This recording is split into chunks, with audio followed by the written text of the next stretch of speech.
If you're going to design a game about a subject as intense as espionage, and you're going to do it well, you'd best go to the source.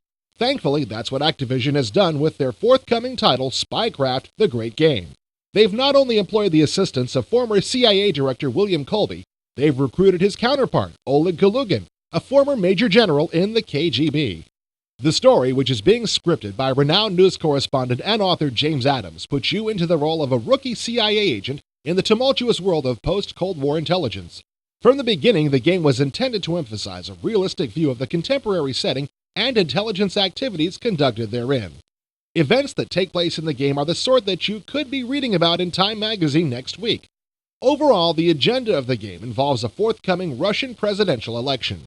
What Colby and Kalugin have contributed are their histories. Reflecting on their experience, the designers have sought to give the game a realistic feel by incorporating the elements that have affected actual intelligence operations: incomplete information, human error, and, of course, luck. After that France drop, we were stumbling around in a thunderstorm in a terrible situation. We were out of food. We were still 10, 15 miles away from where we were headed. And we heard some voices up there. So we tried to listen and see what language they spoke. Couldn't really tell. And the lightning flashes would show you territory. Here they went into a small little hut way out by itself, nowhere. And so we figured, well, we're in France, the chances are they're French, and that'd be reasonable. So the three of us there were three, two French and myself. We got up to the door and knocked on the door. Everything stilled inside. And the fellow finally came to the door and said, "Who is it?" "TA." And my friend, he was chosen to speak because his French was better than mine. En français, a Frenchman.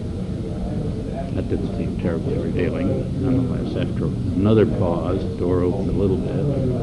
My friend went in, and two others of us stayed out, ready to go in and rescue him if we had to. They came back about 3 or 4 minutes later and says, "Okay, Bill, come on in." And we had stumbled on to 3 guys who had gone to that isolated hut in order to crank up their radio to be in touch with London. The game will require you to lead small, covert military operations such as commando raids and search and rescue. It will also involve some, shall we say, less intense forms of intelligence gathering. These range from forensic analysis of a bullet's trajectory to investigating someone's financial habits. Many of these will have the look and feel of traditional adventure game puzzles, so hardcore adventure gamers shouldn't feel left out. Much of the action in Spycraft is reproduced in video. The developers conducted a 19-day shoot which involved 60 crew members and 40 sets. Spycraft integrates a variety of different types of digitized video, still photography, and 3D rendering to create convincing facsimiles of key locations in the game. This includes CIA headquarters in Langley, Virginia, and Red Square in Moscow. The latter was particularly difficult to reproduce as it's illegal to photograph it from the air. Activision artists painstakingly reconstructed the site from available photographs in order to render it in 3D.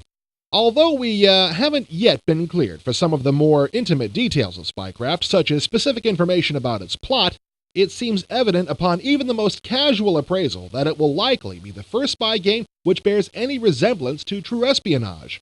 Spycraft will be available for Windows 95 in early 1996.